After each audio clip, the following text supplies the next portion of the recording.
일단 그 현장에서 유명 한국사 강사죠. 전한길 씨가 지난 부산 대구 집회에 이어서 어제도 연단에 올라서 탄핵을 반대하면서 탄핵의 불가피성을 강조하는 목소리를 냈습니다. 한번 들어보시죠.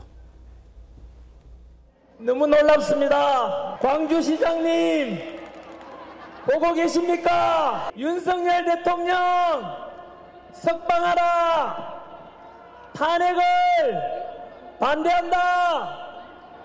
그 목소리 위에서 이렇게 많이 모인 광주 시민과 국민들의 모습이 보이십니까? 비상계엄은 곧 개몽령이라는 것을 깨닫게 되었습니다. 민주당의 행정부와 국가 시스템을 마비시킨 민주당에 대해서 과연 대통령이 할 수 있는 것이 무엇이었겠습니까? 이러한 민주당의 폐악질들을 알리기 위해서 비상기업이라는 특단의 조치를 할 수밖에 없었을 것이고, 전한길이가 대통령이라 했때도 무조건 비상기업을 선포했을 것이고, 윤석열! 자, 일단 전한길 씨는 어제요 1시간 넘게 연설을 하면서 민주당의 행정부와 국가 시스템을 마비시켰고 특단의 조치가 필요한 상황이었다 이렇게 강조를 했습니다. 먼저 우리 대변인께서는 보시기에 저 상황에 대해서 뭐 다르게 생각을 하고 있겠지만 먼저 입장이 어떠신지 말씀해 주세요. 우선적으로 사람들이 절박하기 때문에 모였다고 봅니다. 그게 전국에서 모였든 아니면 광주에 있는 분들이 모였든 절박한 거죠. 왜냐하면 지금의 상황이 굉장히 억울하다고 보는 겁니다. 대통령이 비상계엄을 했는데 그게 탄핵이라는 걸 통해 가지고 대통령이 파면에 이르는 길, 결국은 선거를 통해서 리더십이 바뀌어야 되는데 탄핵을 통해서 또 다른 조기 대선 국면에서 리더십이 바뀐다는 거, 본인들의 뽑은 대통령이 파면된다는 이 부분에 대해서 동의할 수 없다는 부분이 큰 것 같습니다. 그리고 무엇보다도 전한길 씨도 얘기를 했지만 저도 29번의 탄핵 그리고 30번째 탄핵도 운운하는 이 민주당의 그 오만에 대해서 사실 대통령의 계엄이 아니었으면 일반 국민들은 모르는 게 사실입니다. 단순히 한두 명의 탄핵이 아니라요. 서울중앙지검장, 감사원장, 방통위원장 수없는 탄핵이 결국 한 사람의 개인의 탄핵을 넘어서 국가기관이 무력화되는 거 아닙니까?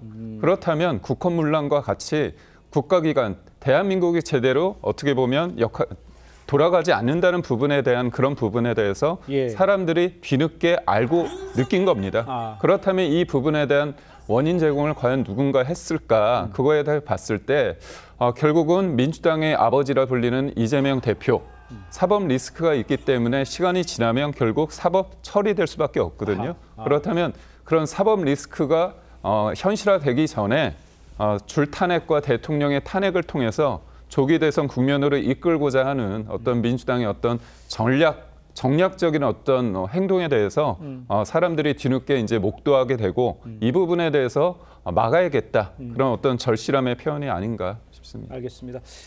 이런 상황에서 현재 그 1시간 이상 한 그 연설에서 전한길 씨는 또 민주당은요 이재명 대통령을 조금 더 언급을 해줬습니다. 대통령을 만들려는 권력 용식밖에 없는 당이다 이렇게 맹 비난을 했습니다. 전한길 씨의 발언은 일정 부분요 이 보수층 민심을 반영하고 있다 이렇게 판단도 할 수 있을 것 같은데 우리 성치훈 부의장께서는 그런 지적에 대해서는 어떻게 동의하십니까? 전 동의하지 않습니다. 전한길 씨의 발언에 대해서 문제의식을 못 느낀다면 국민의힘은 저는 대한민국 보수정당으로서 문제가 있다고 생각합니다. 왜냐하면 저희는 계속 얘기하는 게 사실 국민의힘도 우리는 비상계엄은 잘못됐다고 생각한다. 다만 탄핵으로 이르는 과정이 아니라고 생각한다. 이렇게 주장하지 않았습니까? 근데 전한길 씨는 지금은 이제 비상계엄도 정당했다. 어쩔 수 없었다. 이런 식으로 얘기를 하고 있잖아요. 근데 지금 국가 예산 문제 하죠. 올해 예산이 677조였습니다.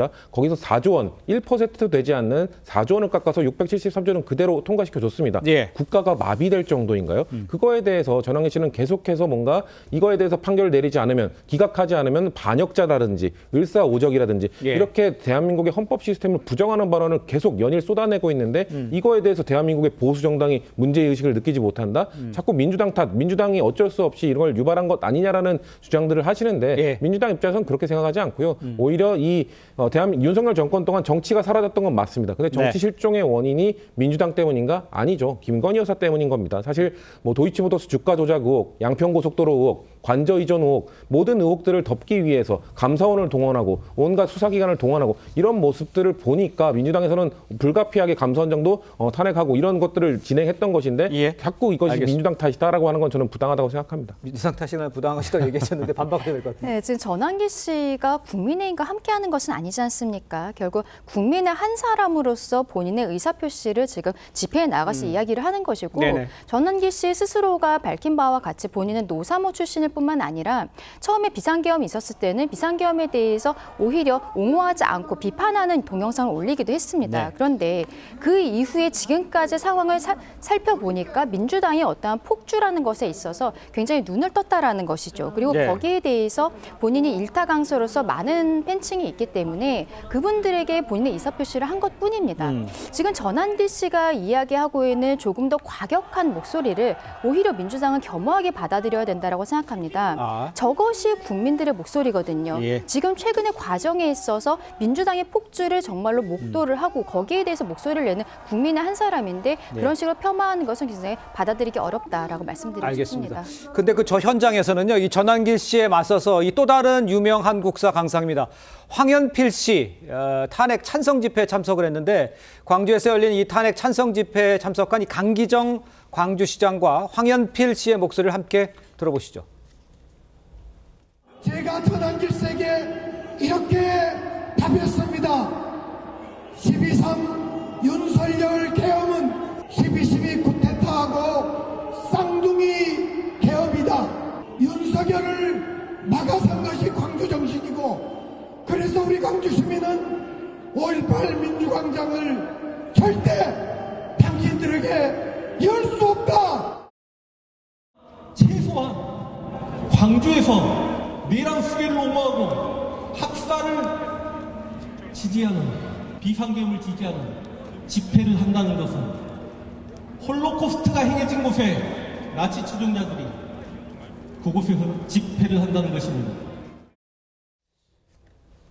직접 들어보셨습니다만 학살을 지지하는 비상계엄 이런 표현까지 썼어요. 그러니까 황현필 씨의 탄핵 반대 집회를 이 독일의 나치 추종자들의 집회까지 빗댄 상황인데 저 부분도 상당히 그 적절치 않은 부분이라고 생각은 안 드십니까? 발언이 너무 이제 수위가 올라가는 것 같아요. 양쪽 모두. 네, 양쪽 모두. 근데 황현필 씨가 늦게 이제 참전한 것 같은데. 그러니까요. 네. 황현필 씨 강의는 저도 가끔 봤어요. 전환기 씨는 저는 요번에 사실 처음 알았고 그런 사람의 존재를 전 처음 알았는데 황현필은 제가 좀 봤었는데 저 얘기도 좀 조심할 필요가 있어요. 저기 전환기 씨 말은 저는 제 개인적으로는 일고의 가치가 없다라고 보는 사람인데 그렇다고 황현필 씨가 저렇게 나치즘, 뭐 홀로코스트 이런 얘기 할 필요는 없을 것 같아요. 네. 그쪽에서 그렇게 가더라도 정당하게 주장하면 돼요. 왜 계엄이 부당한 것인가? 그리고 왜 지금 이 전환기 씨의 말이 이렇게 해서 잘못됐다고 반박하면 되는 것이지 저걸 과도하게 저렇게 하면 똑같이 양 진영 논리로 가버리게 된다고요. 그런 비판을 받게 돼 있어요. 네. 황현필 씨가 전략적으로라도 저렇게 수위 높은 발언은 저는 그렇게 도움이 안 될 것 같고 지금 보세요. 전환길 씨의 이 발언 보십시오. 10번의 계몽령이 더 필요하다는 거 아닙니까? 이게 말이 되는 얘기예요 도대체? 이 계몽령이라는 단어는 말이죠. 지난번 변론기일 때 대통령 측의 조대현 변호사가 한 얘기였거든요. 헌재 재판정에서 말이죠. 그게 어떻게 저기 그 흉내를 내가지고 계몽령이란 말을 저렇게 아주 자연스럽게 쓰는데 대한민국 국민들이 바보입니까? 이 비상계엄이 아니었으면 이 민주당의 이 이른바 줄탄핵 몰랐나요? 그렇지 않잖아요. 저도 이른바 줄탄핵 비판도 많이 했고 많은 사람이 알고 있었어요. 민주당의 행동이 과하다. 예. 근데 그거를 알리려고 계엄을 했다고요? 이런 말이 어디 있습니까 세상에. 그래서 정당하다? 이런 논리 아니에요. 예. 세상에서 전 살다가 그냥 민주당을 비판하면 되는 것이지 이걸 국민들의 이거가 아니면 큰일 날 뻔했다. 다행이다라는 이런 논리를 막 펴던데 세상에 이 대한민국이 무슨 저기 봉건군주가 통치하는 그런 나라의 신민인가요? 백성입니까? 알겠습니다. 어디다 이런 말들을 해요? 전환기 명색이 일타강사라는 사람이 말이죠. 예. 저기 젊은 세대들 2030이 계몽령이라는 표현을 씁니다. 뭐냐면 이게 굉장히 무게감을 가지고 얘기하는 게 아니라 이런 상황에 대해서 계엄을 했지만 이번 기회에 우리는 이거를 알게 됐다는 겁니다. 2030에 대해서 그리고 거리에 나온 분들에 대해서 극우다 아니면 한쪽으로 편향돼 있다 사고를 안 한다 계산만 한다 그런 비판을 민주당 쪽에서 하고 있는데요. 이게 뭐냐면 가르치러 드는 거에 대해서 꼰대라고 하죠. 그런 부분에 대해서 싫은 겁니다. 내 생각에 대해서 왜 입틀막을 하느냐 이거죠. 민주당 맞습니다. 민주주의의 성지죠. 그렇지만 본인이 광주와 어떻게 보면 호남의 그 아픔을 통해서 이른바 배지 달고 그다음에 시장 되고 그런 사람들이거든요. 젊은 세대들 봤을 때 내가 얘기하는 부분에 대해서 반대를 한다면 반대 얘기를 하면 되는 겁니다. 근데 아예 오지 말라고 하고 아예 너희들은 극우라고 하고 심지어 아까 뭐라고 얘기합니까? 매국노라고 얘기하지 않습니까? 이런 프레임 자체가 본인들은 절대선이고 이견을 제시하는 나쁜 사람이라고 하는 이 자체에 대해서 받아들일 수 없다는 겁니다. 그리고 제가 하나 말씀드리고 싶은 게 황현필 씨 관련해서 이분이 뭐라고 얘기를 하냐면 한국전쟁 6.25는 미국이 연출, 각본, 시나리오를 다 짰던 전쟁이다. 그리고 우리가 현대사 공부하는 가장 큰 목적과 의의가 뭐냐? 반미 의식, 성숙한 반미 의식을 키우는 거라고 본인이 얘기를 했습니다.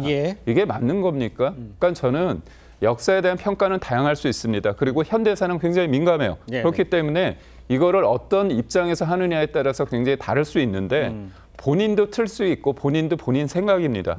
이런 거를 강요한다는 것 자체에 대해서 20, 30대가 40, 50대를 보면서 느끼는 그 꼰대, 586 세대에 보는 그 기득권, 본인들은 다 누릴 거 다 누려요. 자본주의의 모든 것들을 누립니다. 그렇지만 어떤 생각은 패션 좌파라고 할까요? 그런 부분에 대해서 좀 있어 보이려고 하는 그런 모습에 대해서 위선의 모습을 발견했기 때문에 이거에 대해 동의할 수 없다는 겁니다.